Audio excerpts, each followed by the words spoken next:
Hello दोस्तों, जय Hind and नमस्कार। आपका स्वागत है आपके अपने channel I to I with Om में। आइए देखते हैं आज ये बेहतरीन वीडियो जो कि एक रिएक्शन वीडियो है। मैं इस वीडियो ख़त्म होने के बाद आपसे इस पर थोड़ी सी चर्चा कर लूँगा और तब तक आइए स्टार्ट करते हैं इस वीडियो को और देखते हैं। I'm Congresswoman Tulsi Gabbard, and I am Hindu. I am Hindu. I am Hindu. I am Hindu. I am Hindu. Hindu. Hindu. Hindu. Hindu. I am Hindu American.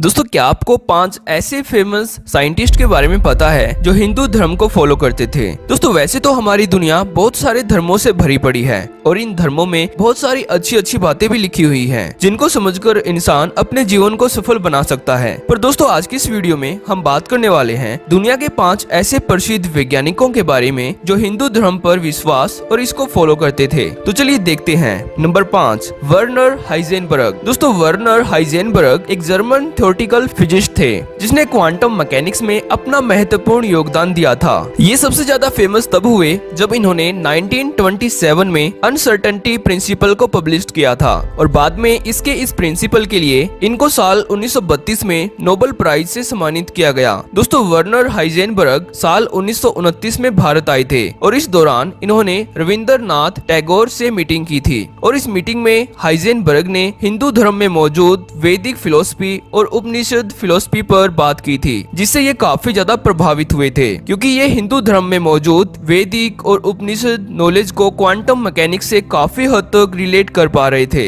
इसके बाद इन्होंने अपने विचार लोगों के सामने जाहिर किए, जिसमें इन्होंने कहा कि क्वांटम थ्योरी उन लोगों को बिल्कुल भी मजाक नहीं लगेगी जिन्होंने वेदों को पढ़ा हुआ है, और कहा कि रविंद्रनाथ टैगोर के साथ बातचीत के बाद कुछ विचार जो मुझे पागल लग रहे थे वे विचार अचानक से मुझे अधिक समझ में आने लगे और यह मेरे लिए बहुत बड़ी मदद थी, जिससे मैं हिंदू धर्म में मौजूद वैदिक नॉलेज की कोर को अधिक समझ पाया और अब मैं फिजिक्स की उन गुत्थियों को भी सुलझा पाऊंगा जो पहले मुझे काफी ज्यादा उलझी हुई नजर आ रही थी। दोस्तों, आपकी नॉलेज के लिए मैं बता दूं कि वेदों और उपनिषदों का ज्ञान दुनिया में सबसे ज्यादा तब फैलने लगा, यानी तब पॉपुलर होने लगा जब 19th सेंचुरी में एक जर्मन फिलोसफर ने वैदिक नॉलेज से काफी ज्यादा प्रभावित हुए। तब वेदों और उपनिषदों को दूसरी भाषाओं में ट्रांसलेट किया जाने लगा। Number 4, Robert Oppenheimer. दोस्तों, रॉबर्ट ओपेनहाइमर एक अमेरिकन थ्योरेटिकल फिजिस्ट थे जिनको फादर ऑफ एटॉमिक बॉम्ब के नाम से भी जाना जाता है क्योंकि एटम बॉम्ब को बनाने के लिए सबसे ज्यादा योगदान इन्हीं का रहा है। और रॉबर्ट एक साइंटिस्ट होने के साथ साथ हिंदू धर्म में भी पूरी आस्था और विश्वास रखते थे, इसलिए इन्होंने साल 1930 में भगवत गीता को इसी की ओरिजिनल लैंग्वेज में पढ़ने के लिए संस्कृत भाषा सीखी थी क्योंकि रॉबर्ट भगवत गीता को इंग्लिश में ट्रांसलेट करवा के पढ़ना नहीं चाहते थे। वे भगवत गीता को इसी की ओरिजिनल भाषा में यानी संस्कृत में ही पढ़ना चाहते थे। और दोस्तों, इसके कारण जूलियस रॉबर्ट भगवत गीता, महाभारत और इंडियन हिस्टोरिकल फैक्ट से काफी ज्यादा प्रभावित हुए और इन्होंने भगवत गीता के प्रति अपने विचारों को लोगों के आगे जाहिर किया, जिसमें इन्होंने कहा कि भगवत गीता किसी भी ज्ञात भाषा में मौजूद सबसे सुंदर और दार्शनिक गीत है जो हमें इस पूरे ब्रह्मांड और इसके रहस्यों के बारे में जानने के लिए मदद करती है। और दोस्तों, जब ओपेनहाइमर ने 16 जुलाई 1945 को मैक्सिको के डिजर्ट में अपने ही बनाए हुए एटम बॉम्ब का भयानक विस्फोट देखा तो तब उन्होंने कहा, I remembered the line from the Hindu scripture, the Bhagavad Gita.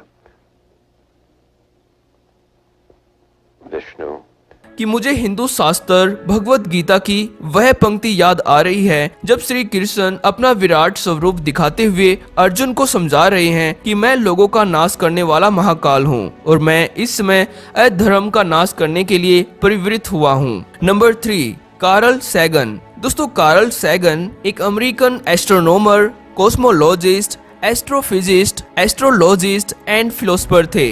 इन्होंने कॉस्मोलॉजी और मॉडर्न स्पेस एंड साइंस को समझने के लिए अपना कंट्रीब्यूशन दिया था। पर दोस्तों, इसके साथ साथ लोग इनको हिंदू भगत के रूप में भी जानते थे। दुनिया के दूसरे वैज्ञानिकों की तरह कार्ल सैगन भी हिंदू धर्म में मौजूद वेद और उपनिषदों के अपार ज्ञान से काफी ज्यादा प्रभावित थे।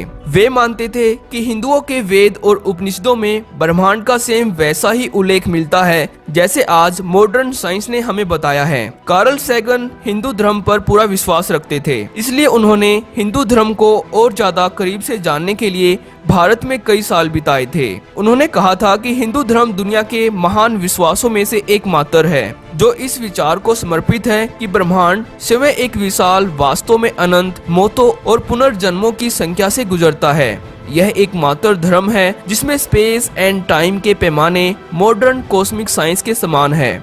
इसका चक्र हमारे साधारण दिन और रात से 8.64 बिलियन ईयर्स लंबे ब्रह्मा के दिन और रात तक चलता है, जो पृथ्वी या सूर्य की आयु से अधिक और बिग बैंग के बाद से लगभग आधा है। दोस्तों, ये विचार हिंदू धर्म को लेकर उनका काफी फेमस थॉट था, जिसको आप इंटरनेट पर इंग्लिश में भी पढ़ सकते हो। Number 2, Irwin Schrödinger. दोस्तों, इरविन स्क्रोडिंगर एक फेमस फिजिस्ट थे जिन्होंने क्वांटम फिजिक्स में अपना महत्वपूर्ण योगदान दिया था। इसलिए साल 1933 में इनकी वेव मैकेनिक्स इक्वेशन के लिए इनको नोबेल प्राइज से सम्मानित भी किया गया था और 1937 में इनको मैक्स प्लैंक मेडल से सम्मानित भी किया गया था। दोस्तों, इरविन को वेदांती हिंदू भी कहा जाता है क्योंकि ये वेदों और उपनिषदों से काफी ज्यादा प्रभावित थे।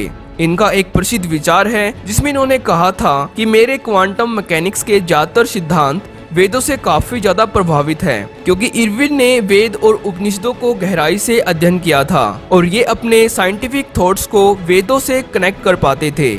इनका मानना था कि जैसे क्वांटम मैकेनिक्स में एक पार्टिकल तभी एग्जिस्ट करता है जब उसको कोई देख रहा होता है, और जब पार्टिकल को ऑब्जर्व किया जाता है तब वह वेव की फॉर्म में होता है। इसी प्रकार वेदों में भी बताया गया है कि हमारी दृष्टि ही इस पूरी सृष्टि को बनाए हुए है। जब हम मर जाते हैं तो हमारे लिए ये पूरी सृष्टि भी मर जाती है। दोस्तों, इरविन के वेदों और उपनिषदों पर फेमस कोट्स को आप इंटरनेट पर भी सर्च करके पढ़ सकते हो। नंबर 1, हांस पीटर।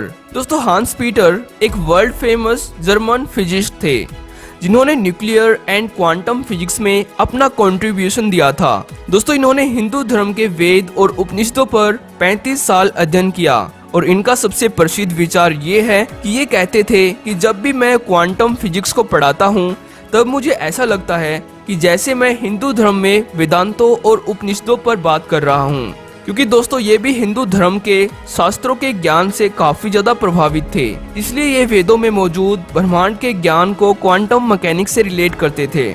और दोस्तों, ईसी जॉर्ज ने भी ईसाई धर्म को छोड़ हिंदू धर्म अपना लिया था। ईसी जॉर्ज एक इंडियन अमेरिकन थ्योरेटिकल फिजिस्ट थे जिन्होंने हिंदू धर्म अपनाने के बाद अपना नाम ईसी जॉर्ज सुदर्शन कर लिया था। ये यूनिवर्सिटीज ऑफ टेक्सास में एक प्रोफेसर भी थे। ये फिजिक्स में अपने महत्वपूर्ण योगदान के लिए जाने जाते हैं, जैसे क्वांटम जीनो इफेक्ट, ओपन क्वांटम सिस्टम और क्वांटम कंप्यूटेशन। इन्होंने अपना ज्यादातर टाइम हिंदू धर्म में मौजूद वेद, पुराण और उपनिषदों का अध्ययन करने में बिताया था। तो दोस्तों, आज की इस वीडियो में इतना ही। अगर आपको वीडियो अच्छी लगी तो वीडियो को लाइक जरूर करना। तो थैंक्स फॉर वॉचिंग। तो दोस्तों, आपने ये वीडियो देखा, मुझे उम्मीद है आपको पसंद आया होगा। उम्मीद नहीं, यकीन है, क्योंकि वीडियो का कंटेंट था ही इतना बेहतरीन कि ये पसंद आना ही था। अब इस वीडियो के बारे में क्या बोलूं, मेरा कुछ कहना ऐसा लगेगा कि मेरे धर्म से रिलेटेड है इसलिए मैं ऐसा बोल रहा हूँ, लेकिन एक चीज़ जो हमने ऑब्जर्व की है वो ये है कि आज से नहीं, बहुत सालों से बहुत सारे इंटेलेक्चुअल्स, बहुत से पढ़े लिखे लोग, फॉरेनर्स, तरह तरह तमाम देशों के लोग हमारे धर्म को फॉलो करते हैं। हम जबकि उन्हें कन्विंस नहीं करते कि आप हमारे धर्म को फॉलो करिए या हमारे धर्म को ज्वाइन करिए, लेकिन वो अपने आप फॉलो करते हैं। और ये देख के इतना सुकून और इतना अच्छा लगता है। लाइक अदर रिलीजन्स, क्रिश्चियनिटी या मुस्लिम, ये जो धर्म है इनमें लोग कंपेल करते हैं, ज़बरदस्ती करते हैं कन्वर्जन के लिए या समझाते हैं। एक हिंदू धर्म ऐसा है, मुझे तो मेरी इतनी उम्र हो गई, आज तक कभी हमने देखा नहीं अपने आंखों से और ना तो कहीं सुना कि किसी ने किसी को कन्विंस किया हो हिंदू धर्म अपनाने के लिए। लेकिन ये सब लोग आज से नहीं, जब मैं बच्चा था तब से मैं देखता आ रहा हूँ, मथुरा की होली या काशी विश्वनाथ मंदिर, काशी घाट या हरिद्वार, इन जगहों पर तमाम फॉरेनर्स हरे रामा हरे कृष्णा करते हुए नजर आ गए, इवन फॉरेन में भी आ जाते हैं। तो कहीं ना कहीं दोस्तों ये इस सनातन धर्म की महिमा है, इस सनातन धर्म की ग्रेटनेस है, जिसकी वजह से ये सब होता है। तो मुझे ये लगता है कि हर धर्म में इसीलिए किसी को कंपेल नहीं करना चाहिए। आदमी पढ़े समझे, जिसको जहाँ जाना है वो जाए। जैसे लाइक अदर रिलीजन्स में हो रहा है आजकल इन दिनों, कंपेल किया जा रहा है, फोर्स कन्वर्जन्स हो रहे हैं, ठीक नहीं।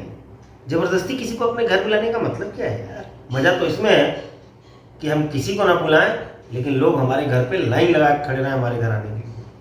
खैर वेराइज चलिए, ये तो अपनी अपनी सोच है। आप इसके बारे में क्या सोचते हैं मुझे जरूर कमेंट बॉक्स में बताइएगा। और मेरा कमेंट बॉक्स हर किसी के लिए हमेशा खुला हुआ है। आप अगर बुराई भी करना चाहते हैं करिए, कुछ अच्छी बात लिखना चाहते हैं तो भी लिखिए। ओके फ्रेंड्स, तो आज के लिए इतना ही।